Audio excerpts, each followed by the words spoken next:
Let's go! It's Daybreak. The mighty Daybreak. Look at this map. It's awesome.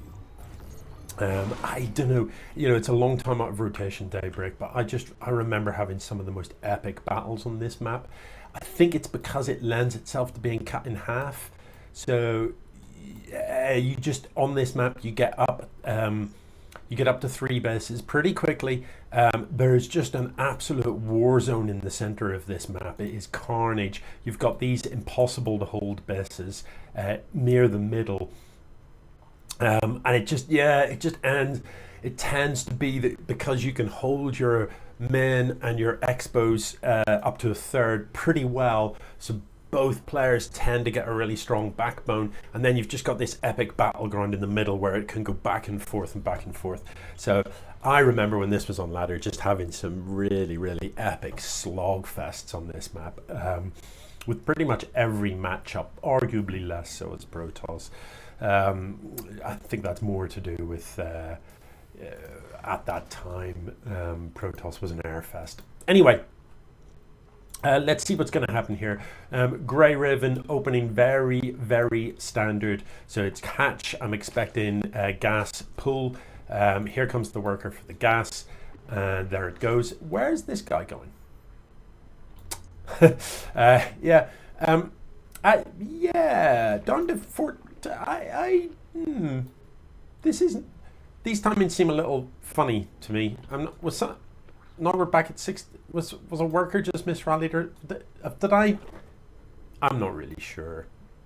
I don't think it really makes a huge amount of difference. There we go. Workers rallied into the gas.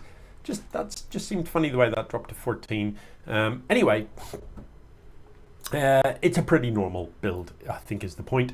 Hatch first into gas and pull is about as standard as it gets for Zerg. Is this going to be a really quick third? That's what I'm interested in. It does not look like it, no.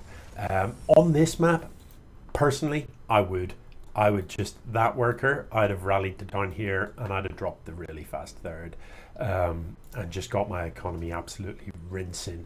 It's a long old walk to kind of come and push chronically early, so as long as you've checked for proxies, you can be pretty confident you can get enough lings out to hold something, so long as you have detected it coming. Now, on this side of the map, it looks like a 2-1-1 build. I've got a lot of time for a 2-1-1. This is not a full wall, I don't think. That looks misplaced, and I wonder, will that come back to bite SpaceLobster on the bum? I think there's a gap there. It's hard to tell. But I think that's a gap. What do you guys think? That look, that is Cappuccino, isn't it? You could get a stream of lings through there for sure. So yeah, we'll see if that is something that becomes a problem. Anyway, SpaceLobster with a pretty quick expo of his own. So GreyRavon is going to be ahead in the worker count because Zerg, but with mules dropping from a couple of orbitals, SpaceLobster will have a really strong economy here, and SpaceLobster mining from 2 gases as well.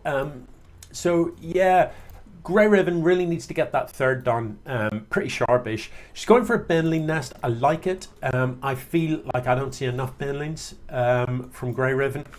Ling speed has just finished up, and these lings are going to go across the map and see what is what, and I like that as well. Only 4 of them though, so they're unlikely to get any work done, but at the very least they can come in here and see what's going on. And now look, the front door's open, oh, here come all the lings. Look, this is enough lings to fight these Marines, but not if they separate out like this. So, oh, okay, more lings streaming in. This is going to be enough. So, yeah, SpaceLobster needs to retreat to behind the wall. You need to retreat, SpaceLobster. Is the depot going to come up? You need to lift the CC, lift it. But lift the depot! No! The depot's done and the lings come out. We'll never find out whether or not it was a wall, because it definitely isn't a wall when the door is open. So the siege tank is going strong, but no repair on it. However, does kill enough of the ling. Now the that is the most delayed reaction ever, and now we find out as well that it definitely isn't a wall. SpaceLobster, what are you doing down here? Look, you're going to get surrounded and die. And the medevac isn't even healing them. This is a disastrous start for SpaceLobster. From what was looking promising, a promising economic build, you know, the siege tank here, a complete wall, or the Marines standing in the wall, brilliant, or the siege tank in the wall with a repair, brilliant. None of those things have happened. The door was wide open. The siege tanks get surrounded. It's a misery. It's an absolute misery. Finally, the medevac decides to do some healing, but it's $1 short in the day late. GG.